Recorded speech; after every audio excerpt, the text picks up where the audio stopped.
할렐루야. 하나님의 은혜가 불타는 금요일 밤 이 차가운 공기를 가르고 새벽에도 나오고 깊은 밤에도 나오는 여러분들에게 함께 하시기를 바랍니다. 아멘. 감사합니다.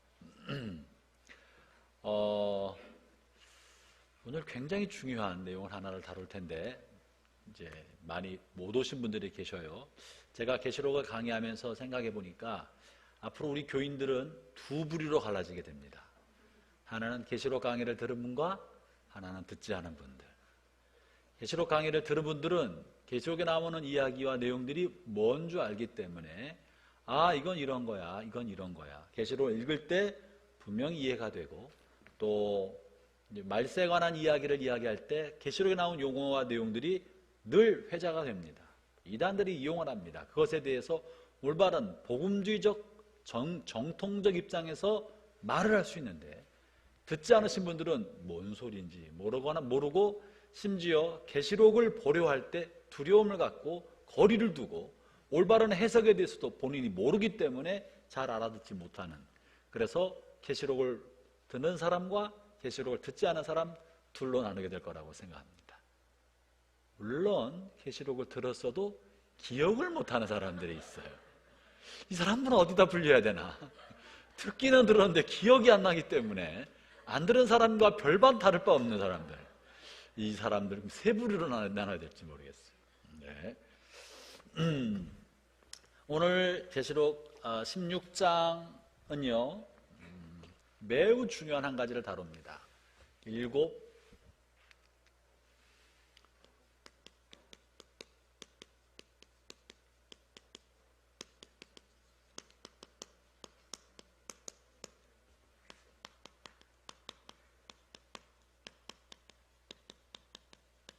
계시록에 있는 난해한 핫 이슈가 되는 용어, 언어.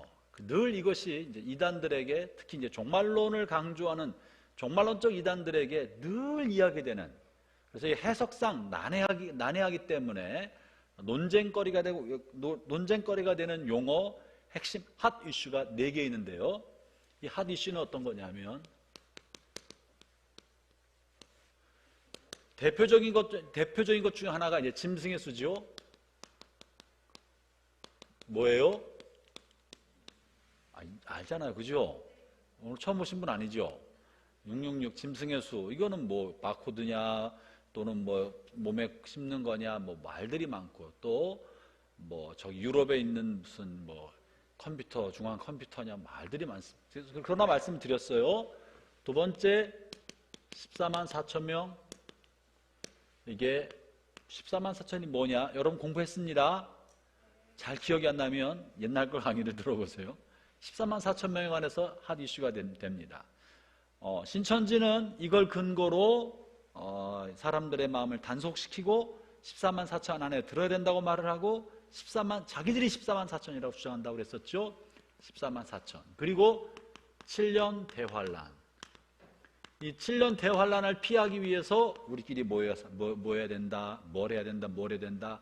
이 주님의 재림에 관한 아주 긴장감을 조성하게 만드는 게 7년 대환란입니다. 그래서 예수님이 재림하실 때 7년 대환란이 앞에 있느냐 뒤에 있느냐 논란이 많았습니다. 그리고 남은 마지막이 뭘까? 이게 아마겟돈이에요. 이게 도대체 뭐냐? 아마겟돈이 뭐냐? 아마 이것에 대한 설이 많이 있는데 이 아마겟돈에 관한 가장 유력한 설은 아마 이거는 갯돈에 관한 전쟁이 아닐까. 아마 이거 갯돈 전쟁이 아닐까. 추워요? 오돌오돌 떨고 있어요. 이거 난방을 좀 세게 떠야 되겠다. 그래서 이 아마겟돈 전쟁, 마지막 날 예수님이 재림하기 직전에 벌어지는 전쟁이라고 알려진 아마겟돈 전쟁. 이것은요, 이 4가지 한 이슈 중에서 불신자들 사이에서도 SF 영화나 많은 것으로 이야기되고 있는, 또는 게임으로도 나와 있고, 그게 이제 아마겟돈 전쟁입니다. 그래서 오늘 이 아마겟돈 전쟁에 관해서 오늘 좀 파헤치고 이게 뭘 의미하는지 16장에 한 번 실려 있습니다. 아마겟돈이라는 용어가 딱 한 번 나타납니다. 16장에 실린 아마겟돈은 뒤에서 전쟁으로 벌어지는데 용어는 이때 한번 나옵니다. 이 뭐냐 오늘 좀 다루겠습니다. 그렇기 때문에 오늘 다루고 나서는 또 안 다루게 될 테니까 중요하죠? 네, 못 온 사람들은 할 수 없는 거죠. 그래서 우리 오늘 지나고 나면 이 도대체 겟돈 전쟁은 누가 하는지 명확하게 알 수 있게 되기를 바랍니다. 자, 그러면서 이제 이거는 이제 7개의 대접 재앙 안에 들어있는 내용인데요. 그래서 오늘 7개의 대접 재앙과 함께 아마겟돈 전쟁을 다루겠습니다. 먼저 16장 1절부터 보겠습니다. 이거 표를 내가 만들어 보죠.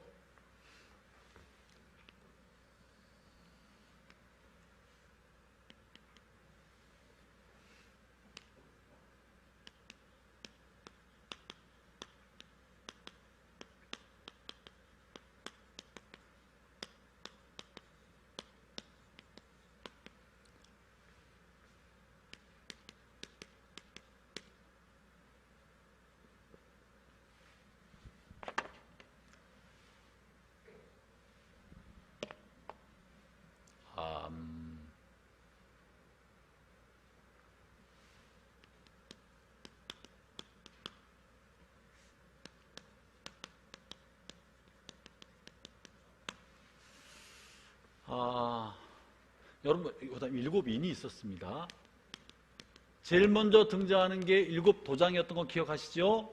7도장의 재앙이 나오고 7도장 마지막 7번째 도장이 펼쳐질 때, 도장이 띄어질 때 7나팔을 들고 있는 천사가 나타났고 7나팔의 마지막 나팔을 불기 시작할 때 다른 재앙이 일어나는 것이 아니라 7대접을 가지고 있는 천사가 등장합니다.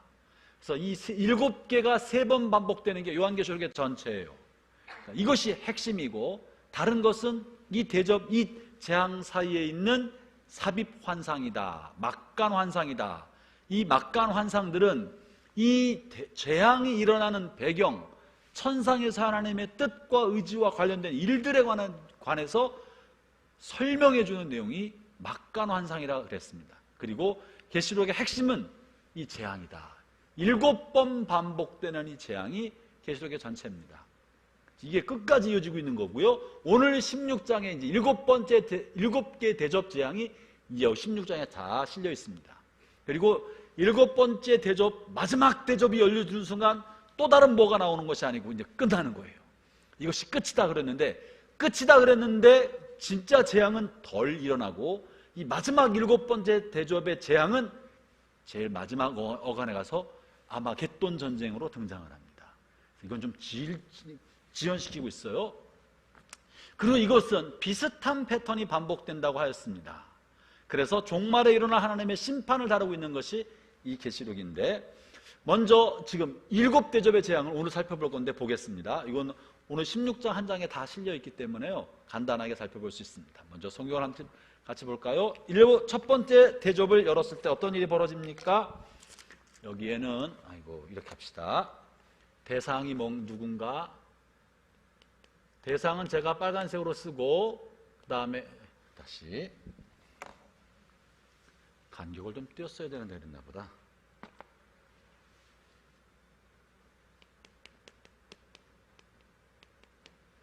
심판의 대상, 그 다음에 심판의 현상. 현상은 흰색으로 하고.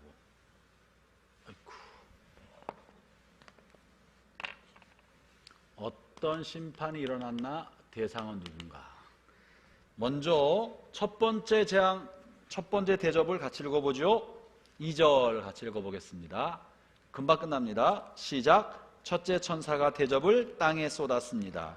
그러자 짐승의 표를 받고 그 우상에 경배한 자들의 몸에 더럽고 몹시 아픈 종기가 생겼습니다. 심판의 대상, 대접을 쏟아부은 대상은 어디예요? 땅에 쏟아부었어요. 그러자 어떤 현상이 생겼느냐 하면 아주 심한 종기가 일어났습니다. 굉장히 고통스러운 일이 벌어졌다, 이렇게 말합니다. 두 번째 재앙을 봅니다. 두 번째 재앙은 어디에서 일어났어요? 그 다음 절 3절. 둘째 천사가 대접을 어디에요? 바다에 쏟았어요. 그러자 무슨 일이 생겼느냐 하면 바다 생물이 죽었다, 피가 됐다 이렇게 나와 있죠? 맞죠? 그 다음에 세 번째 천사가 어디에요? 강과 샘에 쏟아부었어요. 그랬더니 강과 샘이 다 이것도 피가 됐습니다. 이렇게 되었습니다. 그 다음에 네 번째는 어디에 쏟았습니까? 8절입니다. 해에다 쏟아부었다 그래요. 해에다. 그랬더니 어떤 현상이 생겼느냐 하면 열기가 심해서 사람들이 타 죽었다. 이런 재앙이 생겼어요. 다섯 번째는요, 왕좌의 10절에 실려 있었죠. 짐승의 왕좌에 쏟아부었어요. 그랬더니 어둠이 생겼다 이렇게 나오고 있습니다. 6번까지 가자. 6번 어디에 부었다 그럽니까? 유프라테스 강에 부었다 그러죠. 그랬더니 뭐가 생겼냐 그러면 유프라테스 강은 특별한 일이 벌어졌는데 강줄기가 마르면서 왕들의 길이 열렸다 이런 표현이 되어 있죠. 이 왕들의 길은 뭐냐면 전쟁 준비를 하는 거예요. 강이 있었기 때문에 전쟁하러 오지 못했었는데 강이 말라서 군사들이 올 수 있는 길이 예비됐다. 전쟁 준비가 됐다. 이 전쟁은 아마겟돈 전쟁을 말하는 겁니다. 이때 아마겟돈이 등장하는 거예요. 잠시 후에 다루겠습니다. 일곱 번째 재앙은 공기 중에 부었다고 말합니다. 17절 일곱 번째 천사가 공중에 쏟아부었습니다. 그러자 천둥과 번개가 치고 큰 지진이 일어났다 이런 표현이 있습니다. 이게 다예요. 제가 지금 보려고 하는 건 뭐냐면 각기가 뭘 의미하느냐 보다 더 중요한 게 있습니다. 일곱 나팔 재앙과 한번 비교해 보도록 하려고 합니다. 비교해 보려고 합니다. 일곱 나팔 재앙은 8장에 실려 있습니다. 8장에 이렇게 봐야 여러분이 계시록 전체가 보여요. 그렇지 않으면 매번 읽을 때마다 비슷한 게 반복되는 것처럼 보이는데 봅시다. 8장 1절 보면 일곱 번째 봉인을 떼자, 일곱 번째 도장을 떼자 일곱 나팔을 천사들이 등장해요. 그죠? 이게 8장 2절이에요. 이렇게 꼬리를 물고 일어나는 거예요. 일곱 천사가 나팔을 들고 나타났는데 이 나팔 든 첫 번째 나팔을 불자 심판이 일어납니다. 6절. 첫 번째 나팔을 분 천사가 나팔을 불자 심판이 어디에 나타납니까? 7절에 보면 땅에 나타나죠? 땅에 똑같죠? 그죠? 땅에 나타나서 어떤 일이 벌어지냐면 불이 쏟아졌습니다. 이거는 땅에 유황과 불이 쏟아졌다 이렇게 되어 있어요. 두 번째 천사가 나팔 불었어요. 8절 어디에요? 바다에. 어디랑 똑같아요? 똑같죠? 그런데 일곱 대접을 부을 때는 바다의 생물이 죽고 붉은 피로 핏빛이 되었는데 여기에는 어떤 일이 벌어집니까? 바다의 생물의 3분의 1이 죽음을 겪었다. 배도 파손됐다 이렇게 되어 있습니다. 그죠? 그리고 땅에도 특징은 3분의 1의 사람들이 죽는다고 되어 있습니다. 7절에 보면 그런 표현이 있어요. 세 번째 나팔 불 때는 어디에 부었어요? 강이죠? 어떤 일이 벌어졌습니까? 이때는 쑥처럼 되었다, 쓴물이 되어서 먹지 못하게 되었다 그럽니다. 피처럼 되어서 먹지 못했는데 쓴물로 먹지 못하게 되는 것, 강에서 부은 것 이렇게 되어 있습니다. 네 번째 나팔을 불 때 어떻게 됩니까? 어디에 부었어요? 해, 달, 별. 이번에는 얘들이 어두워졌어요. 어둠이 맺다고 하고 있습니다. 다섯 번째 9장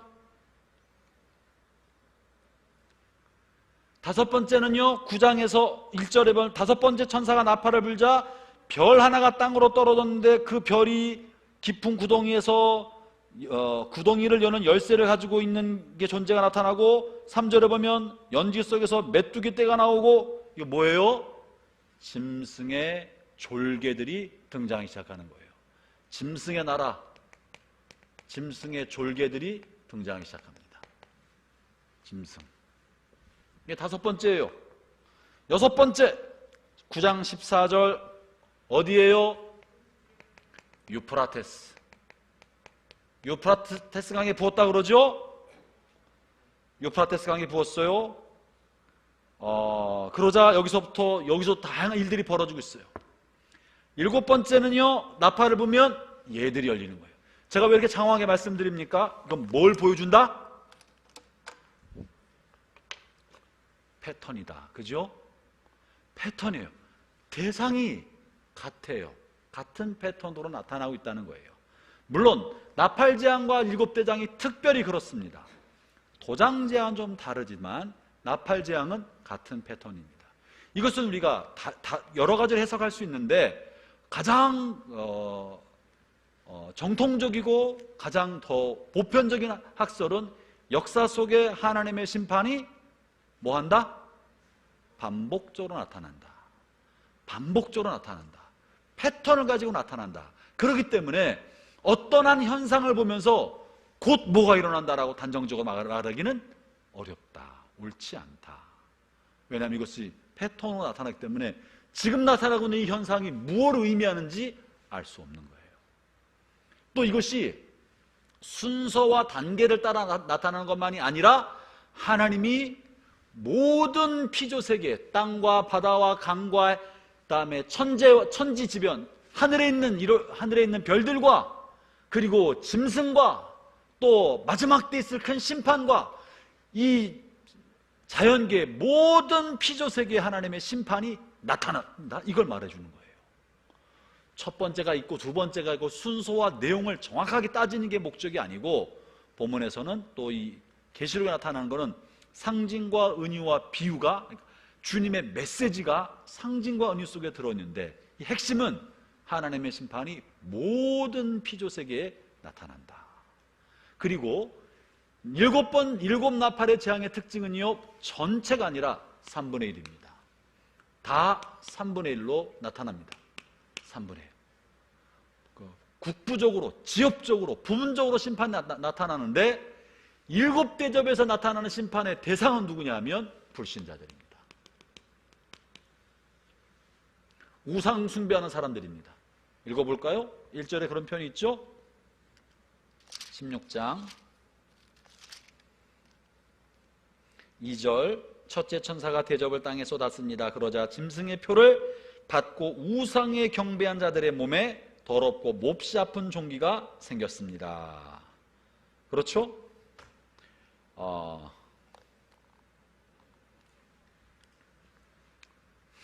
그래서 대상이 조금 다르지만 비슷한 패턴을 가지고 있다는 것을 볼 수 있습니다. 다시 말하면 우리가 어떤 사람들이 하늘에서 해가 붉게 변하고 달이 블러드문이 되고 또 우주에서 별들이 무수히 쏟아지고 혹은 큰 우박덩어리가 막 쏟아지면 이거 어떤 심판이다, 다음에 뭐가 있을 것이고 주님의 재림이 얼마나 맞다라고 예측하는 건 타당하지 못하다. 그렇게 해석해서는 안 된다. 이것은 하나님이 심판하시는 징조 중에 하나이지만 순서와 정확한 내용을 말하는 것은 아니다. 본문에 보면 바다의 생물이 모든 생물이 죽었다고 말하고 있습니다. 그러나 진짜 이 모든은 정말 모든이 아니라 강조입니다. 그리고 이 생물에 해당하는 용어는 원어로는 영혼 이렇게 번역도 됩니다.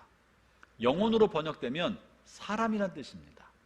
동물에게는 영혼을 쓰지 않습니다. 사람이란 뜻입니다.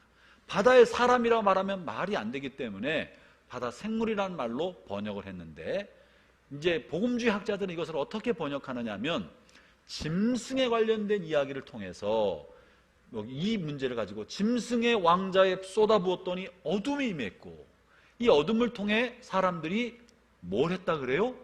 고통을 받았다 그래요. 극심한 고통을 느꼈어요. 아니 어둠이 생기면 고통을 느끼나? 이게 안 맞는 거예요. 그죠?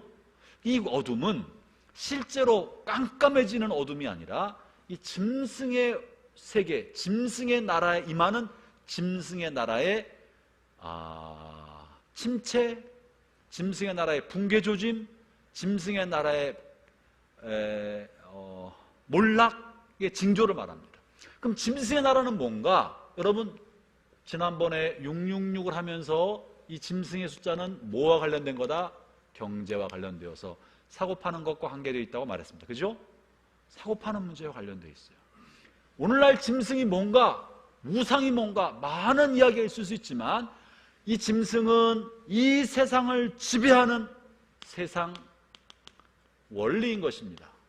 우리로 하여금 하나님 말고 쫓게 만드는 그 무엇, 이것이 용이고 이게 짐승입니다. 이게 우상인 거예요. 하나님 말고 무언가를 쫓게 만들어서 이것을 더 중요하게 여기게 만드는 것, 이게 짐승인 거지 진짜 이름이 뭐라고 새기는 게 문제가 아니다. 그래서 얘들은 경제를 지배하고 있는 거예요. 먹고 마시고 사고 팔고 하는 경제를 장악하고 있기 때문에 우리가 쫓는 이것은 결국 경제적인 문제예요. 우리 마음이 이 경제 안에 묶여 있으면 더 많이 먹고 더 많이 사고 더 많이 쓰기 위해요, 경제 안에 예속되어 있으면 짐승의 종이 되는 것입니다. 이것이 손에 임박혔다고, 이마에 임박혔다고 도장 찍거나 바코드 이런 것이 아니라 겉으로 여기에 뭐 칩을, 베리칩을, 이거는 본질이 아니에요. 이것이야말로 너무 형식인 거예요. 본질은 우리의 마음에 임이 박혀서 경제에 예속되고 돈에 예속되고 돈을 쫓는 삶에 예속되고 이렇게 만드는 세상의 질서와 조직과 원리에 마음을 빼앗겨 살아가는 것, 돈이 삶의 목적인 것처럼 살아가는 이 모든 체계, 그 체계 안에서 살아가는 것, 이게 짐승의 세계입니다. 이렇게 원리를 만드는 데가 짐승의 왕좌입니다. 그래서 정통적인 복음주의 학자들은 짐승의 왕좌에 부어진 어둠은 경제적 파탄이라고 해석합니다. 경제적 침체, 한치 앞을 예측할 수 없는 경제적 공황, 불황, 침체와 파탄, 경제 마비, 이런 것 때문에 사람들이 고통을 겪는다는 거예요. 누가 고통을 겪어요? 돈에 쩔쩔매는 사람, 돈에 쩔쩔매는 사람, 증권에 몰빵한 사람, 영끌에다가 증권에 몰빵하고 영끌에서 집 사는 사람들은 대출, 주택담보대출 금리가 올라가고 증시가 폭락하면 쩔쩔쩔매지. 죽고 싶은 생각이 들고 어쩔 줄 모르고 삶이 절망에 빠지게 되겠죠. 그것이 어둠의, 짐승의 왕자의 어둠이 만 것이고 사람들이 고통을 받는다는 것입니다. 그래서 우리가 오늘날 생각해야 하는 짐승은 세기마다, 역사적인 단계마다 아주 다른 짐승들이 있었습니다. 당시의 짐승은 로마 제국이라고 말씀드렸습니다. 그죠? 로마 제국의 황제, 로마 황제 도미시안 황제의 이름의 숫자를 따져보면 666에 가깝습니다. 딱 떨어지진 않으나 이름이 이렇게 가깝습니다. 그래서 당시 왕좌에 있는 도미시안 황제, 네로, 이런 독재자와 박해의 주인, 박해를 이끌어가는 그 사람들이 짐승처럼 여겼고 그들에게 경배하지 아니하고 아무리 신앙에 박해가 오고 예수 믿는다고 죽음의 위협을 한다 할지라도 이 짐승의 앞에 무릎 꿇어서 복음과 그리스도를 부인하는 삶을 살면 안 된다는 게 요한이 쓴 계시록의 당시 사람들에게 준 메시지인 것이에요. 또 오늘날에는 박해가 아니라고요. 박해가 아니라 경제와 원리를 장악함으로 우리로 하여금 자발적으로 따르게 만드는 그 무엇, 그게 짐승인 거예요. 그리고 하나님이 언젠가 말세가 됐을 때 이 힘을 무력화시켜서 불황기를 가져오게 할 것이다 라고 하는 것이 5번째 나팔 재앙인 것입니다. 자, 이제 그러면 이제 6번째 유프라테스 강으로 합니다. 이게 뭔가 갯돈 전쟁이라 그랬는데 이게 뭐냐 말이지.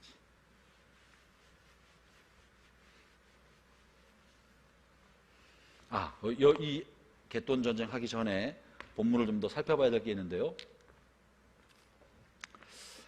본문에서 그냥 순서대로 첫째 천사가 대접을 쏟았고 둘째 천사가 쭉 그렇게 나오다가 갑자기 뜻밖의 이야기가 등장합니다. 뭐냐면 5절이에요. 셋째 천사가 대접을 강과 샘에 쏟아 부었을 때 피로 변하자 물 관리하는 천사가 말을 한다고 말합니다. 뭐라고 말하냐면요, 지금도 계시고 전에도 계셨던 거룩하신 주님, 악한 자들을 벌하신 주님의 심판은 정당합니다. 여기다 한번 줄을 쳐보시겠습니까? 성경 갖고 계신 분은 이게 무슨 말일까? 왜 뜬금없이 이런 말을 할까요? 왜 이런 말을 할까요? 그리고 이 말은 여기만 등장하는 것이 아니고요, 7절에 또 등장합니다. 나는 또 제단에서 나오는 소리를 들었습니다. 그렇습니다. 전능하신 주 하나님 주님의 판단은 참되고 공평하십니다. 이것은 심판의 대접, 재앙과 아무 상관없이 본문의 내용과 문맥이 맞지 않는데 뜬금없이 그냥 하나님을 찬송하고 하나님 어떠하다고 말을 하고 있지 않습니까? 왜 이런 말이 들어갔을까요? 여기 2번씩이나, 뿐만 아니라 앞에 15장에서도 그런 이야기가 등장합니다. 앞에 하나님의 진노에 관한 이야기를 하고 7 천사가 마지막 재앙인 7 재난을 내릴 준비를 하고 있을 때에 4절에 보면 만민이 주님을 경배합니다 하고 어린 양의 노래 모세의 노래를 불러요. 주님을 찬양합니다. 오직 주님만이 거룩한 분이십니다. 모든 백성이 주 앞에 나와 경배합니다. 이는 주님은 의로우시고 공평하시며 아무 흠도 없이 신실하신 하나님이시기 때문입니다. 하나님은 의로우시고 공평하시다. 이 말을 왜 하고 있을까요? 여러분, 이것은 대단히 중요합니다. 왜 하고 있을까요? 지금 어떤 일을 앞두고 있기 때문에 15장에서는 어떤 일을 앞두고 있는 상황, 마지막 심판의 천사가 준비하고 있는 상황이 15장이에요. 16장은 7 대접의 재앙이 막 부어지고 있는 동안이에요. 막 지구상에 큰 재앙이 반복해서 일어나서 많은 사람이 죽고 있어요. 물론 다 불신자들에게 임한 거야. 그러나 이 모습을 보고 있는 사람들의 마음은 어떤 생각이 들어요? 이태원에서 정말 잘못 없는 청춘의 꽃들이 그냥 여름에 떨어지는 꽃잎처럼 떨어졌단 말이죠. 보면 마음이 어때요? 행복해? 마음이 행복한 사람은 정신과 상담을 하시기 바랍니다. 마음이 불편해, 그죠? 불편해. 불편할 때 어떤 생각이 들어요? 하나님 왜 이렇게 하십니까? 저들이 무슨 죄가 있다고 그러십니까? 하나님 꼭 이렇게 하셔야 되는 겁니까? 왜 그러십니까? 이렇게 하나님이 이 땅에 재앙을 내릴 때 의로운 사람과 하나님의 백성의 마음은 하나님 왜 그러십니까? 하나님의 의와 하나님의 사랑에 대한 의문이 생겨요. 하나님 왜 이러십니까? 하나님이 정말 의로우신 거 맞습니까? 사랑의 하나님이 왜 이러십니까? 하고 하나님의 행하심에 대해서 의문을 갖게 된다고요. 그 의문을 갖는 그 즈음에 천사가 말을 하는 거예요. 하나님은 공평하십니다. 하나님은 의로우십니다. 하나님이 행하신 일을 의심하지 마십시오. 하나님은 공평하다는 사실을 의식해야 됩니다. 이 말을 하는 거예요. 그것이 앞에 15장에서는 이 엄청난 심판을 앞두고 먼저 큰 소리로 말을 했고, 지금 16장에서 이런 심판이 벌어지고 있는 과정에 이때 세 번째 심판이 있을 때 이 이야기를 하고 있는 거예요. 사랑하는 형제자매 여러분, 이걸 통해 우리가 배워야 될 것이, 이 땅에 뜻밖의 재난과 고난과 뜻밖의 어떤 힘들고 고통스러운 일이 벌어질 때 우리는 하나님의 의로심과 하나님의 공평하심을 신뢰해야 합니다. 신뢰해야 되는 거예요. 왜 이런 거죠? 우리는 이해가 되지 않아요. 그러나 여기에는 뜻이 있습니다. 무슨 뜻이 있을까? 아직은 답이 안 나왔어요. 그러나 보는 사람이 궁금해. 왜 이러셨을까? 왜 이러셨을까? 그 다음에 이젠 해석할 수 있는 열쇠를 제시합니다. 자, 5절에서 주님은 심판은 정당합니다. 그러고 말하고 6절에 이렇게 말합니다. 그들이 주님의 성도들과 예언자들의 피를 흘렸으니 그들이 피를 마시는 것이 당연한 대가입니다. 심판이다. 악인에 관한 심판이다. 특별히 이 대접의 재앙은 언급한 것처럼 불신자들을 향한 심판입니다. 이 불신자들에게만, 우상숭배하는 불신자들에게만 선택적으로 임하고 있다고 말을 해요. 근데 우리는 알 길이 없잖아요. 그죠?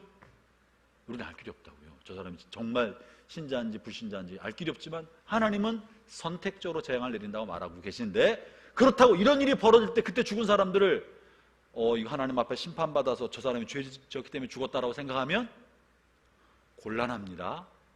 다른 심판에서는 그러지 않는 것도 있습니다. 무조건 3분의 1 죽었던 데도 있기 때문에 우린 지금 것이 무엇을 의미하는지 알지 못해요. 그러니까 마음이 불편하지만 신뢰해야 되는 거예요. 하나님의 심판은 공정하다. 이것은 하나님께서 악인에 관한 보복적 성격이 있다는 것이고, 이 보복은 도대체 왜 일어나느냐? 그 다음에 있는 거예요. 그 다음 이 7절이 핵심이에요. 7절. 이 천사들이 저렇게 말하는 것은 7절 때문에 그래요. 7절 읽어보겠습니다. 시작. 나는 또 제단에서 나오는 소리를 들었습니다. 그렇습니다. 전능하신 주 하나님 주님의 판단은 참되고 공평합니다. 제단에서 나는 소리가 뭘까요? 여기서 중요한 사실은 제단에서 나오는 소리예요. 이게 뭐지요? 못 쓰겠다. 여러분, 제단에서 소리가 나온 거 우리 계시록 공부하면서 2번 다루었는데 기억하시나요? 혹시 기억하시는 분? 상이 있을지어다. 언제 제단에서 나왔어요? 무슨 소리가?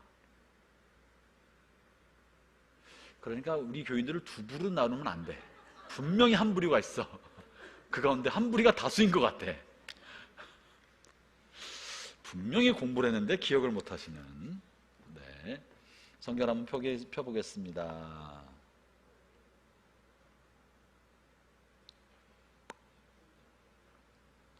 어, 8장 3절. 계시록 8장 3절.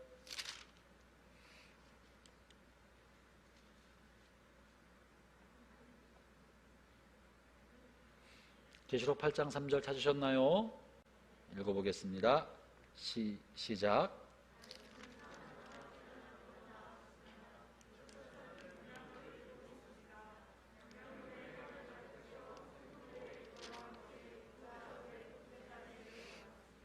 네. 금향로에 성도들의 기도가 있었고 그 기도가 제단에 내려졌습니다. 성도들의 기도가 금제단에 내려졌습니다. 그리고 그 금제단으로부터 4절에 보면 향의 연기가 천사의 손에서 하나님께로 올라갔습니다. 이 향과 함께 성도들의 기도도 제단에서 하나님 앞에 올라가고 있습니다.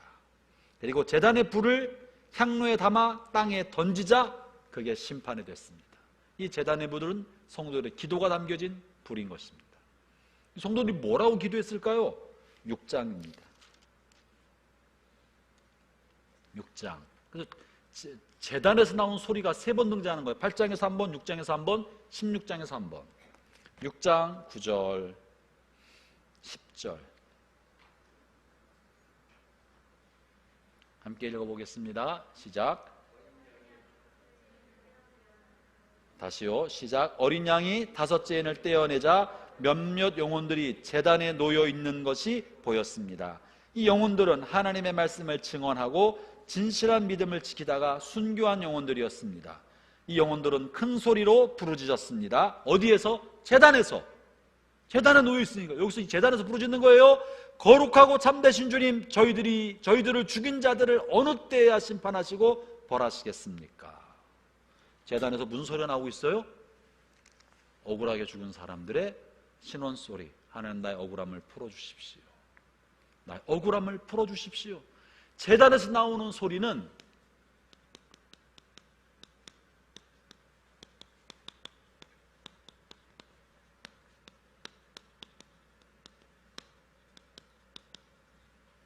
신원 풀어주십시오 하는 소리입니다. 그런데 6장에서는 기다려라, 아직 때가 안 됐다, 기다려라 하고 하나님이 기다리라고 하셔요. 역사 가운데 오랫동안 하나님이 기다리게 하셨다가 마지막 심판 때가 되었을 때 심판을 하시는 겁니다. 그리고 그 제단에서 또 소리가 나오는 거예요. 그 뭐라고 소리한다고요? 하나님의 심판은 참됩니다. 의로우십니다. 옳습니다. 옳습니다. 저는 이 본문의 말씀 묵상하면서요, 우리가 하나님이 하실 일에 관해서 잘 모르는 부분이 있고 다 납득이 안 되는 부분이 있다는 사실.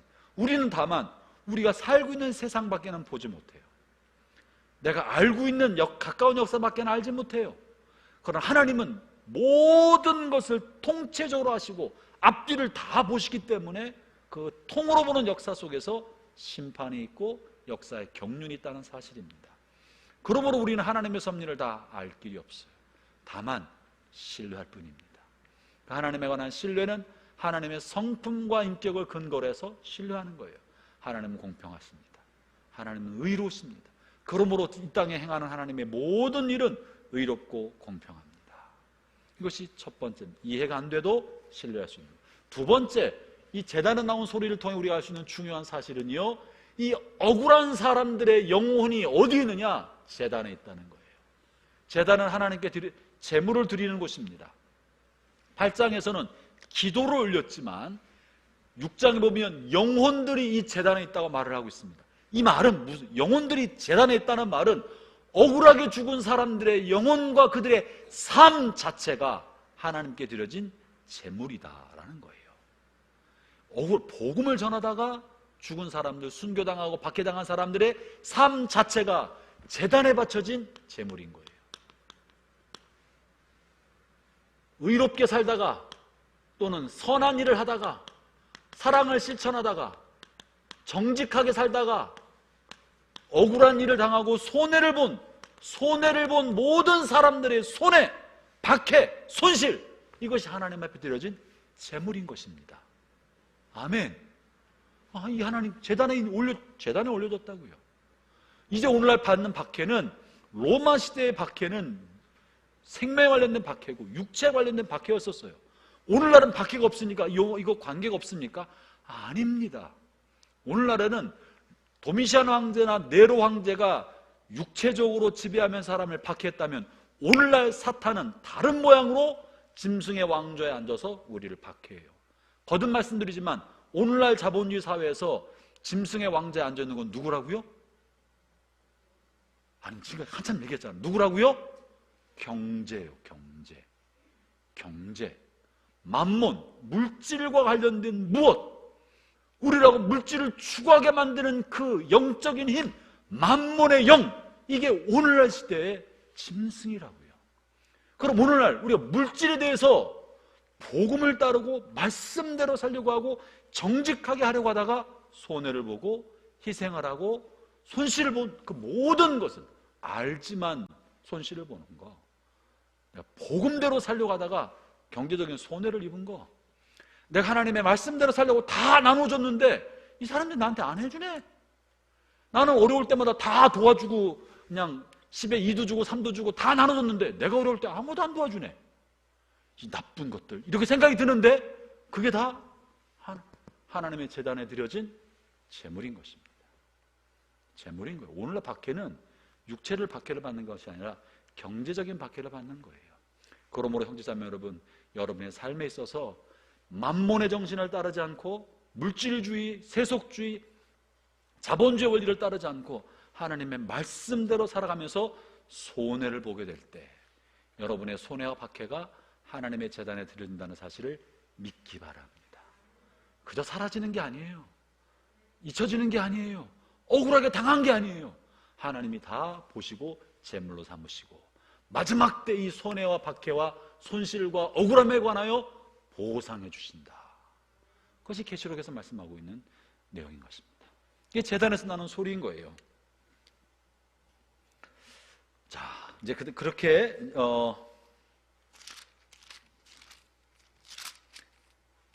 7절을 했습니다. 그리고 제단에서 나온 또 하나, 여기 이 7 대접의 재앙에서 주목할 만한 것 중에 하나가 재난을 받는 사람들의 반응이에요. 마지막 재앙 앞에서 재난을 받는 사람들이 어떤 반응을 했나?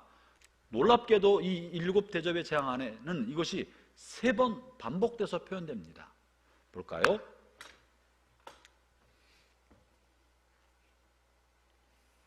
9절 보겠습니다. 4번째 재앙이 부어졌을 때죠. 8절에 보면 넷째 천사가 대접을 해를 향해 붙자 사람을 태워버릴 만한 만큼 뜨거운 열기가 쏟아내렸습니다. 사람들은 그 뜨거운 불길에 타면서도 하나님의 이름을 모독하였습니다. 이 모든 재난을 내리시는 분이 하나님임을 알면서도 사람들은 회개하지 않고 하나님께 영광을 돌리지도 않았습니다. 11절. 이번 다섯 번째 재앙이 10절이에요. 10절에 있는 다음에 이제 읽어보죠. 10절부터. 다섯 번째 천사가 대접을 짐승의 왕좌에 쏟아붓자 어둠이 짐승의 나라를 뒤덮었습니다. 사람들은 고통 때문에 혀를 깨물었습니다. 그들은 자기들이 당하는 고통과 아픔을 하나님 탓으로 돌리며 저주했습니다. 그러면서 회개하지도 않고 악한 행위에서 돌이키지도 않았습니다.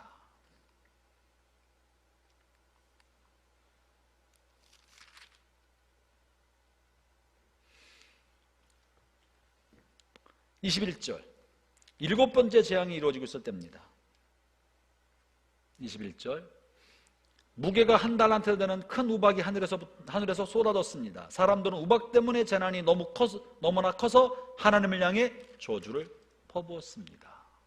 일곱 재앙이 내릴 때 사람들의 반응 세 번이나 반복되고 있는 반응이 뭐예요? 이 재앙이 누구로부터 오고 있다는 사실을 알았다 몰랐다? 알았다. 여러분, 굉장히 중요한 사실은요, 이 짐승을 따르는 사람들, 짐승의 사람들, 우상숭배자들이죠, 무신론자가 아니라는 거예요. 이들은 하나님의 존재를 의식하고 있어요. 돈을 추구하는 삶을 살고 정욕을 추구하는 삶을 살고 세속적인 삶을 살아가는 사람들이 하나님을 모르는 사람인 것처럼 생각하지만 사실은 모든 사람의 마음속에는 하나님에 관한 인식, 신인식이 다 있습니다. 없는 사람이 없어요. 사실은 신인식을, 하나님에 관한 의식을 애써 자기가 부인하는 것이지. 다 양심이 있습니다. 그러나 양심이 예민해지면 괴로우니까 양심을 부인하는 것이지 없는 사람이 없습니다. 하나님의 존재를 알고 있다는 거예요. 그렇기 때문에 누구도 마지막 하나님 심판대 앞에 섰을 때 나 몰랐습니다 할 수 있는 사람은 아무도 없습니다. 그러나 부정하는 거예요.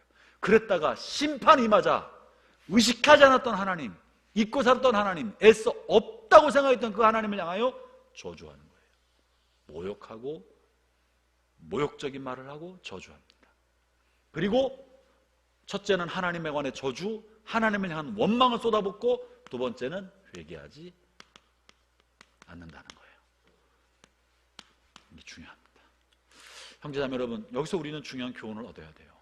우리가 하나님을 경외하는 사람인지 하나님을 모시는 청만하는 사람인지 어떻게 판가름을 할까요? 어떻게 하면 알 수 있습니까? 정말 하나님을 경외하는, 사랑하고 두렵고 떨림으로 섬기는 사람인지 하나님을 사랑하는 청만하는 사람인지 재앙을 경험하면 압니다. 내 삶에 뜻밖의 재앙을 경험하게 되었을 때, 뜻밖의 어려움을 경험하게 되었을 때 내 마음속에 하나님에 관한 원망과 불평과 저주스러운 말들이 터쳐나오고 있으면 나는 하나님을 섬기는 사람이 아니라 하나님이 나를 섬겨주기를 바라는, 하나님을 주인 삼은 사람이 아니라 하나님을 나의 종으로 삼았던 사람인 거예요. 하나님이 내 뜻대로 안 해주니까 종으로 삼았던 하나님에 관하여 분노하는 거예요. 입으로는 주라고 불렀지만 사실은 나를 도와주는, 나를 위해서 일해주는 종처럼 여겼던 거예요. 내가 뜻하지 않은 재난을 겪게 되었을 때 하나님에 관해 어떤 인식을 갖고 있는가를 보면 그 사람이 하나님에 관하여 어떤 마음을 갖고 있는지 알 수 있습니다. 형제자매 여러분, 때때로 우리 안에서도 원치 않은 일이 생길 때 하나님에 관한 원망의 마음이 들 수 있어요. 우리도 죄성이 있는 사람이기 때문에. 그럴 때 생각을 돌이켜야 합니다. 이 원망의 마음, 불평의 마음은 마귀가 심어준 거예요. 마귀가 항상 그랬어요. 그런 생각이 들 때 끊어내고 재빨리 돌이켜서 하나님이 나를 겸손하게 만들고 하나님의 선을 이루기 위하여 나에게 채찍을 드시고 종아리를 때린다는 걸 알아야지 종안에 맞을 때 부모에 대해 저주 악담을 퍼부으면서 집을 다 때려부시고 집을 나가버려서야 되겠습니까? 형제자매 여러분, 재난을 겪을 때 내 마음이 하나님을 향해 겸손한 마음과 회개, 나 자신을 돌아보는 자기 성찰로 우리의 마음을 바꾸기를 바랍니다. 이 재앙은 여기에서는 불신자만 임하지만 이 나팔재앙에서는 불특정 다수를 향해서 3분의 1을 향해서 임했습니다. 반응은 똑같은 거예요. 불신자들은 원망하지만 하나님을 경외하는 사람은 내게 임하는 재앙에 대해서 욥처럼 하나님 앞에 엎드리고, 주신 분도 하나님이시니까 거두시는 분도 하나님이십니다. 내 삶이 다 주께로부터 왔으니 주님 뜻대로 하십시오 하고 주님께 맡기고, 이해할 수는 없으나 뭔가 하나님의 뜻이 있으려니 하고 받아들이는 거예요. 이거를 잊지 않기를 바랍니다. 우리 안에 내가 정말 하나님을 섬기는 사람인지, 나 자신의 유익을 위해서 하나님을 이용해 먹는 사람인지 늘 자기를 점검하지 않으면 나 자신도 나를 속일 수 있다는 사실을 기억합시다. 자,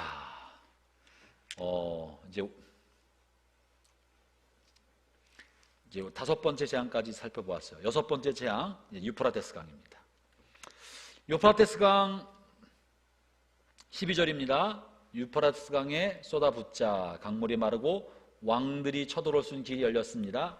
그 다음에 아주 중요한 이야기가 나오는데, 이 아마겟돈 전쟁을 다루려면 이 얘기를 해야 됩니다.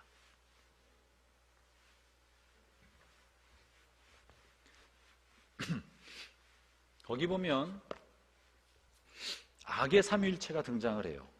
이 종말의 시대에, 또 교회 시대에 하나님의 백성들을 박해하고 공격하고 하나님의 백성들을 하나님을 하는 대적자로 만들기 위한 악의 삼위일체, 이른바 악의, 진짜 삼위일체는 아닌데요, 이 셋이 똘똘 뭉쳐서 악의 세계를 만들고 짐승의 나라를 만드는 거예요. 이 세상은 예수 그리스도를 따르는 예수님의 사람과 예수님의 나라가 있습니다. 그리고 악의 삼위일체가 다스리는 짐승의 나라가 있습니다. 짐승의 나라와 짐승의 사람들이 있습니다.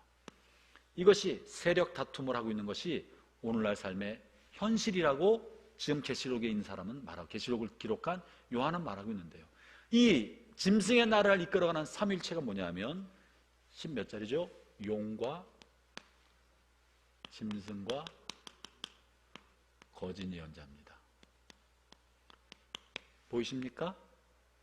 용은 우리가 한번 다뤘어요. 용은 얘들의 우두머리예요. 용, 큰 용, 옛뱀이라고도 말하고 사탄, 마귀라고도 말하는 온 천하를 꿰는 자.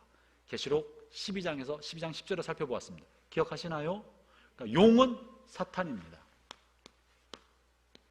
얘가 사탄입니다.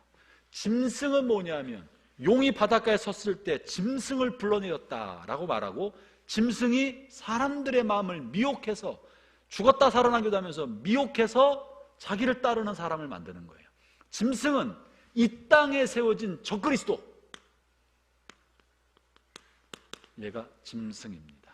적그리스도, 그리스도를 대적하게 만들고 결국은 용을 추종하게 만드는, 용의 실체는 보이지 않고, 용은 보이지 않고 용이 만들어진 짐승을 통해 그리스도의 나라를 대적하게 만드는 그 무엇, 보이는 세력이든 보이지 않는 세력이든 무언가 그리스도의 나라를 대적하게 만드는 그 무엇이 짐승입니다. 이것이 사람이 될 수도 있고 언급한 원리가 될 수도 있고 우상이죠. 우상이 되는 거예요. 직접적으로 사탄주의가 아닙니다. 사탄이 자기를 은폐하고 자신을 대신하여 세상에 세운 어떤 무엇인가, 이게 짐승인 거예요. 거짓 선지자는 뭔가 짐승을 따르도록 만드는 원리와 교훈과 가르침, 이것이 거짓 선지자입니다. 그러니까 우상 숭배와 세상에는요 반드시 거짓 예언자, 합리적인 원리와 교훈과 가르침이 있어요. 듣기에 타당하고 이성적으로 넘어갈 만한 교훈과 가르침과 원리가 있습니다. 그것이 거짓 예언자가 만들어내는 소리예요. 이것에 대한 분별력을 가져야 됩니다. 자칫 이것이 시대정신이라는 용어로 가장이 돼서 우리에게 제시가 되기도 합니다. 철학과 사상으로 포장하고 우리에게 제시되기도 합니다. 그럴 때 우리가 이것이 정말 이 사회를 건강하게 만들기 위해서 하나님으로부터 온 생각인지, 아니면 이 땅을 혼란하게 만들고 짐승을 따르게 만들고 마침내 용 앞에 용의 추종자가 되게 만들려는 거짓 예언자가 만드는 원리와 교훈과 가르침인지 분별해야 됩니다. 이것은 사람을 통해 나타날 수도 있고요, 사람들의 마음속에 작동하는 사상과 철학을 통해 흘러나올 수도 있습니다. 이 세 가지가 같이 연합해서 짐승의 나라를 이끌어가고 있는 것이에요. 그것이 지금 13절에 말하고 있는 거예요. 용과 짐승과 거짓 예언자 입에서 개구리같이 생긴 악한 영 셋이 튀어나오는 것을 보았습니다. 악한 영이. 이제 용은 감춰주고요. 이제는 짐승과 이때부터 등장한 거짓 예언자가 활동을 합니다. 사람들의 마음에 작동한다는 거예요. 이 셋으로부터, 악의 삼일체로부터 흘러나오는 악한 영, 이것을 어떤 성경은 데몬, 귀신이라고 번역하기도 했습니다. 이것이 사람들의 마음에 충동질을 하고 미혹시켜서 이 짐승의 나라를 이끌어가고 선동하고 사람들의 마음을 좌우합니다. 이 악한 영 셋이 이 짐승의 나라 사람들과 이 온 나라에 퍼지면서 짐승의 세계에 혼란과 폭력과 부정과 전쟁과 악과 음란을 다 일으키고 세상을 이 짐승의 나라로 만들어가고 있는 거예요. 근데 지금은 이 셋이 작동해서 전쟁과 폭력과 살인을 준비하고 있습니다. 그것이 유프라테스 강에 모이고 있는 일입니다. 14절이에요. 이 악한 영들은 귀신들의 영이었습니다. 그들은 기적을 할 수 있는 능력이 있었습니다. 그 영들은 전능하신 하나님의 큰 심판의 날을 대비하여 함께 싸울 온 세계 왕들 모으러 나갔습니다. 전쟁을 준비하고 있는 거예요. 특이한 사실은 이 거짓 예언자도 이 짐승도 여기서부터 조종받고 있는 이런 것들에 의해서 뭘 한다? 능력을 행한다. 기적을 행한다는 거예요. 그래서 우리가 분별력이 필요합니다. 그러니까 기적을 나타내는 것을 보고 하나님이 행하셨다, 주의 큰 종이다라고 생각하고 쫓아가면 큰일 납니다. 큰일 납니다. 기적과 능력은 성령도 그렇게 역사하시지만 기적과 능력이 다 하나님으로부터 온 것만은 아니다. 우리는 은사를 보고 따라가면 안 됩니다. 은사는 성령께서 주시는 선물이지만 마귀도, 용과 짐승과 거짓 예언자도 악한 영을 통해서 할 수 있다는 사실을 알아야 됩니다. 방언, 병고침, 심지어 계시록에 보면 죽은 자를 살림, 수많은 기적과 이적을 일으킬 수 있습니다. 우리는 은사나 현상과 기적을 보고 따를 것이 아니라 그가 선포하는 말, 메시지와 그의 삶을 통해 나타나는 삶의 열매, 인격적인 열매를 보고 그 사람의 진정성과 그 사람 안에 작동하는 영이 무엇인지를 분별할 수 있어야 됩니다. 이해하시겠습니까? 그 사람이 어떤 인격을 가지고 있는지, 그 사람의 삶이 어떤지가 보고 그 사람 안에 어떤 영이 있는지를 분별해야지 그 사람의 말이나 그 사람이 한 기적이나 현상만 보고 따라가면 곤란하다. 아멘이시죠? 많은 주의 종이라고 말씀하시는 목사님들 중에 적지 않은 분들이 잘못된 방향으로 이 이적을 행하셔서 무리를 일으키고 교회에 큰 고통과 해악을 끼친 분들이 굉장히 많습니다. 은사를 통하여 아주 잘못한, 소위 은사로 돈벌이 하는 분들이 많이 있고, 은사로 아주 음란한 일을 행해서 정말 교회에 심각한 고통을 준 분도 적지 않게 계십니다. 분별력을 가져야 합니다. 은사에 넘어가면 안 된다는 거.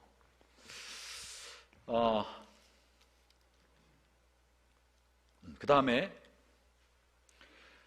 이렇게 마지막 전쟁이 일어나고 있을 때 또 갑자기 뭐 하나가 또 등장해요. 15절입니다. 이거 하고 이제 겟돈 전쟁 얘기하겠습니다. 15절 읽어보겠습니다. 한 음성이 들렸습니다. 시작. 보아라, 내가 생각하지도 못한 때 도둑같이 너희에게 갈 것이다. 깨어서 옷을 단정히 입고 있는 자는 복이 있으리니 벌거벗은 채 부끄러움을 당하지 않게 될 것이다. 갑자기 지금 재앙이 나오다가 주님께서 말씀하시는 거예요. 그죠? 예수님께서 재림하실 것이다 하는 이야기를 하고 있는 겁니다. 여기는 중요한 두 가지 메시지가 있어요. 주님께서 이렇게 재앙이 일어나고 있을 때 누구에게? 우리들에게. 이 역사와 세상이 혼돈과 무질서에 빠졌을 때, 경제적인 패닉에 빠졌을 때, 자연재해가 있을 때, 지금 온갖 자연재해가 얼마나 많습니까? 경제적인 문제가 있을 때, 전쟁의 소문이 있을 때 주님의 때가 임박했구나라고 의식해야 합니다. 언제 오실지 알지 못하지만 주님의 때가 임박했구나라고 의식하라는 이야기가 첫 번째 메시지예요. 우리는 어려움이 있을 때, 이 세계가 혼돈과 무질서에 들어갈 때 주님의 때가 내 시대에 올 수도 있겠구나. 거기까지가 우리 몫이에요. 올 수 있겠구나. 긴장해야지. 그러면서 중요한 얘기가 깨어있어라, 자지 말아라, 깨어있으라, 그렇게 말씀하고 계시죠. 그리고 깨어있어, 주님 오실 수 있으니까 깨어있으라 하고, 그 다음에 중요한 게 있는데 뭐 하라 그래요? 옷을 잘 입고 있어라. 벗은 채로 발견되지 않도록 옷을 잘 입고 있으라 그래요. 옷이 뭘까? 왜 벌거벗은 채 있지 말라고 그랬을까? 이 종말의 때 벌거벗은다는 것은 무엇일까? 이 본문 말씀 가지고 한참 묵상해 봤어요. 여러 주석책을 찾아봤어요. 이 옷은 예수 그리스도로 말미암아 거룩하게 된 세마포일 것입니다. 거룩하게 만들어진 내 옷이 아니라 예수님의 피로 말미암아 깨끗하게 된 세마포, 우리를 의롭게 여겨주는 칭의의 옷입니다.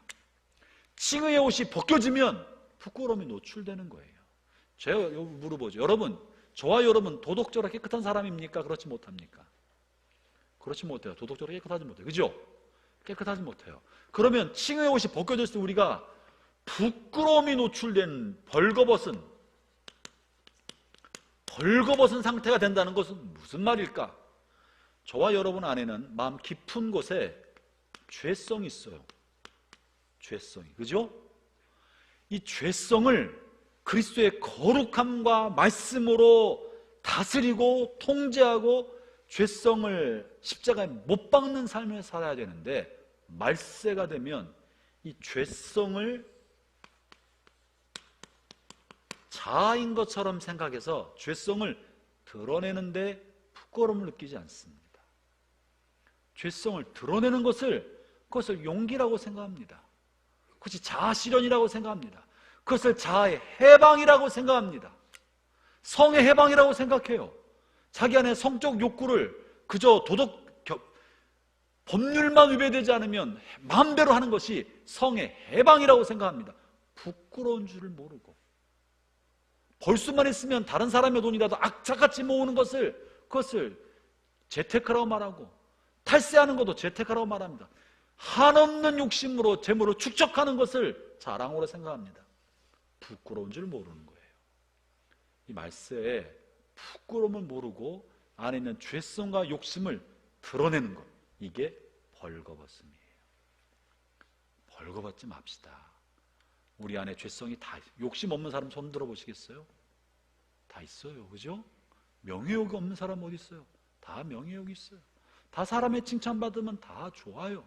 그러나 부끄러운 그거를 드러내고 그거를 추구하고 부끄러운 건데, 이것을 그리스도의 이름으로 억제하고 절제하고 선과 거룩함과 진리를 따라 살도록 애를 써야 되는데, 이것을 드러내서 살아가는 건 부끄러운 거예요. 거룩함의 옷을 입고 죄성은 천국 갈 때까지 사라지지 않아요. 우리가 끝까지 다스려야 돼요. 날마다 십자가에 못 박으면서 다스려야 되고, 일어나려 할 때마다 너 그러면 안 돼. 정신 차려. 욕심이 생기려고 하면 아유 정신 차려. 명의욕이 막 일어나려고 하면 정신 차려. 누군가에 대한 시기와 질투하는 마음이 막 용서치기 나르면 정신 차려, 정신 차려. 그러면 안 돼. 따귀를 때리고 정신 차리게 해서 시기하면 되겠냐, 질투하면 되겠냐. 내 안에 다스리고 정신 차리게 만들고, 그래도 또 일어나 안 일어나, 또 일어나 또 막 정신 차려. 부끄러움을 벌거벗지 않도록 자신을 다스려야 합니다. 이걸 놓치고 그냥 있는 그대로 자신을 드러내는 거 부끄럽게 여길 줄 알아야 합니다. 벌거벗은 채 부끄러움을 당하지 않게 되도록 옷을 단정히 입은 자가 복이 있을 거라고 말합니다. 이제 16절 읽어보겠습니다. 16절 시작.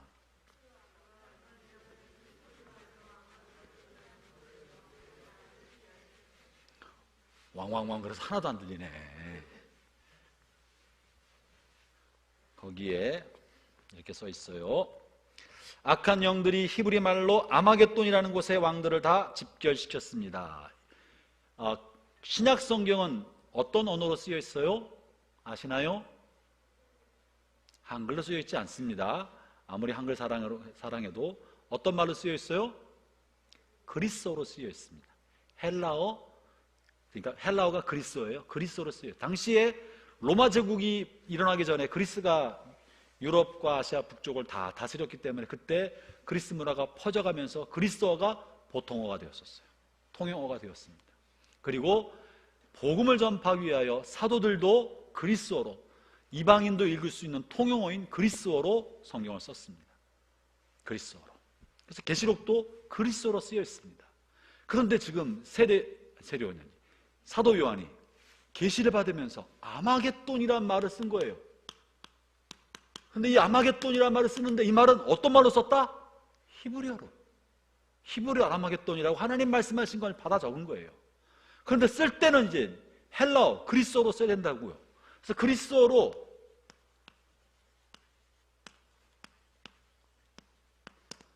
그리스어로 아마겟돈이라고 있었어요. 하르마겟돈. 이걸 헬라어로 그리스어로 쓴 거예요. 근데 뜻은, 원래 의미는 히브리어야. 히브리 말인데 그리스 발음으로 그리스 알파벳으로 쓴 거예요. 히브리 말이 아니라 그리스 알파벳으로, 한국말을 영어로 쓴 것처럼. 그러니까 발음이 정확할까 안 정확할까? 안 정확해. 이것이 무엇 말인지 그리스 말로는 이런 말이 없어요. 그러니까 무슨 말인지 몰라요. 그래서 그럼 이 말은 도대체 어떤 히브리어를 이렇게 헬라어로 쓴 걸까? 여기에서부터 문제가 출발합니다.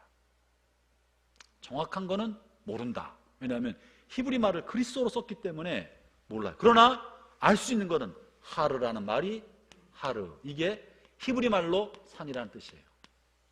산. 그리고 하르 마겟돈. 마겟돈, 이거 이상하거든. 마겟돈, 무겟돈, 마겟도, 머겟도, 무겟도. 그래서 이 말은 무깃도에서 온 말이에요. 무깃도. 원주 집사님.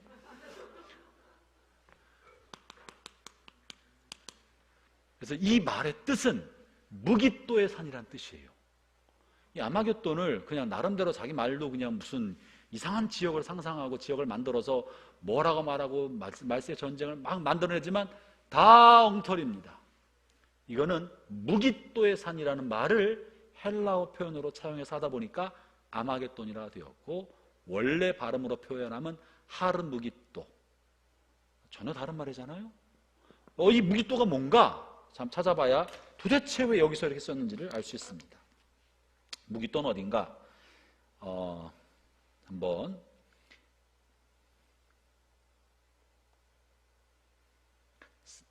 사사기 5장 19절을 읽어보겠습니다. 사사기 5장 19절. 무깃도는 북이스라엘 갈릴리 호수 인근에 있는 이스라엘 평야에 있는 넓은 무깃도 평야가 있습니다. 위로는 북쪽으로는 갈멜살이 있고 아래는 넓은 평야가 있는 곳이 무깃도 지역인데, 그 무깃도 지역은 위에 있는 시리아 아람 군대가 남쪽에 있는 이집트로 내려갈 때 사용하는 큰 평야 길입니다. 넓은 평야이기 때문에 사람들이 모이기가 좋은 곳이었어요. 그리고 넓은 평야니까 나라와 나라가 전쟁을 할 때 이 평야에 서로 대치하면서 큰 국가적 전쟁을 치렀던 데가 무깃도입니다. 사사기 5장 19절에 보면 아람 군대 시스라가 내려왔을 때 드보라랑 바락이 시스라와 싸웠던 데가 바로 무깃도입니다. 사사기 5장 19절을 한번 읽어보겠습니다.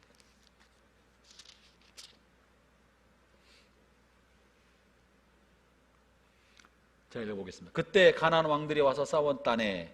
이게 드보라의 노래입니다. 드보라가 시스라를 죽이고 나서 부른 찬송의 시 중에 하나인데, 가나안 왕들과 싸웠다네. 다안악에서 무깃도 물가에서, 그러나 그들은 은도 이스라엘 물건도 빼앗아가지 못했다네.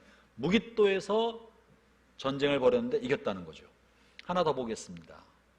열왕기 하 23장.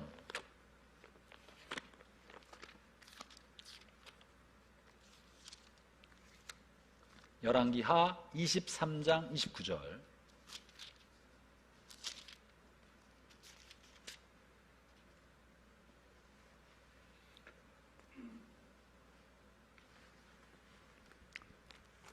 펼쳐주겠습니까? 열왕기하 23장 29절 30절. 요시야 왕, 아주 신실한 종교개혁을 일으켰던 요시야 왕이 애굽과 전쟁을 하다가 무기토에서 죽습니다. 이 어떤 배경이 있느냐 하면 이제 신흥 바벨론이 강성하게 되고 아시리아가 북이스라엘을 점령했던 아시리아가 점점점 쇠락해지자 바벨론이 아시리아를 침공해서 아시리아의 수도를 정벌하고 아시리아를 멸망시키기 직전이 되었습니다. 그러자 아시리아가 남쪽에 있는 애굽에게 원병을 요청해요. 와서 도와달라. 많은 돈을 보내서 도와달라고 요청합니다.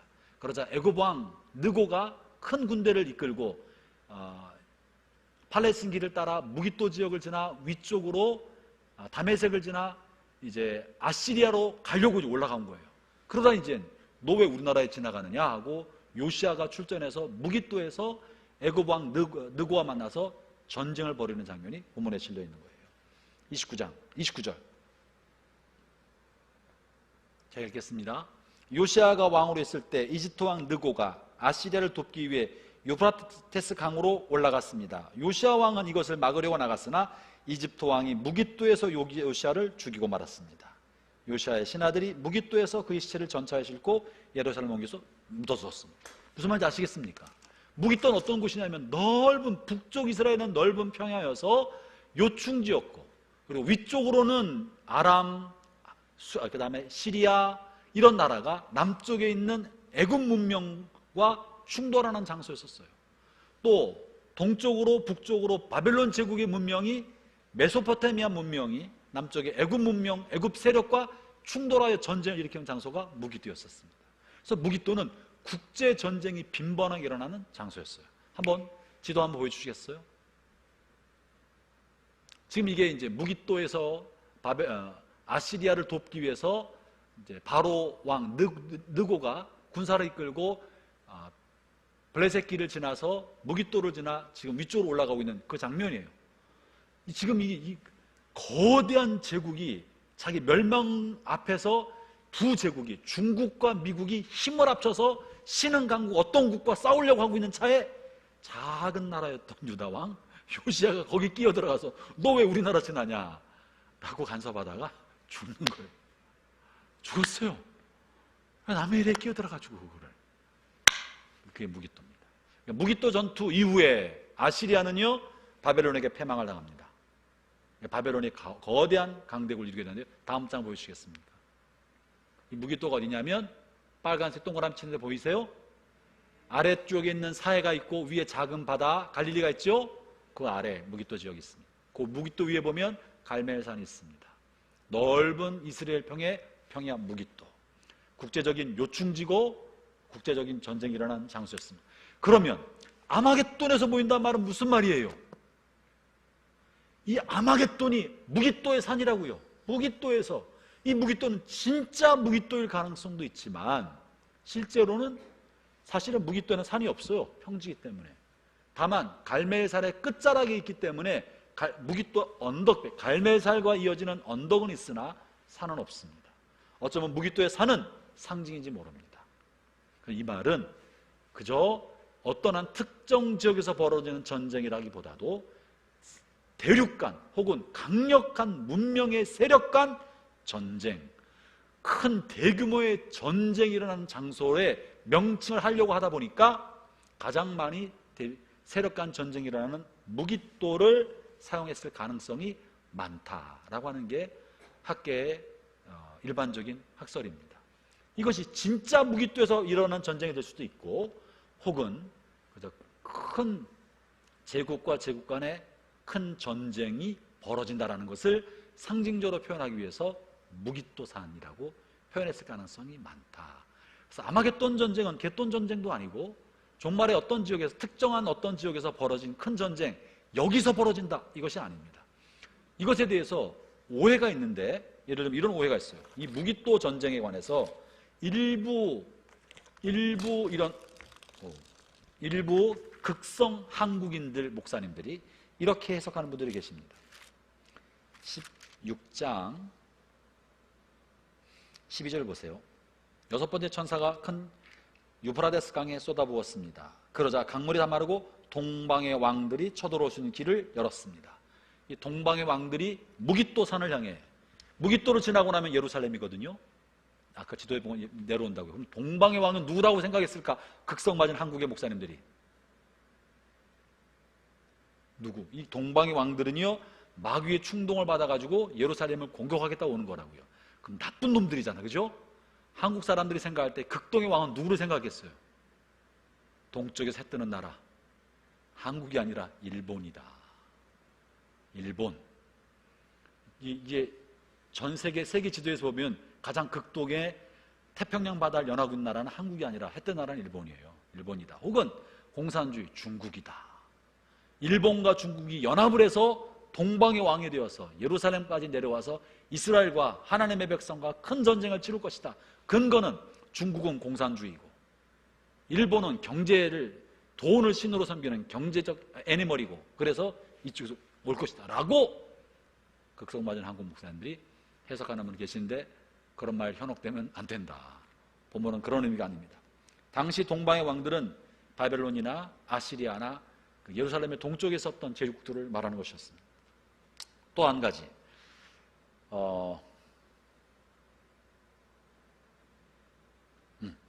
네, 그렇게 이해하시면 되겠습니다. 이 일은 어디서 이제 완성이 되느냐, 벌어지느냐 하면 20장을 보겠습니다.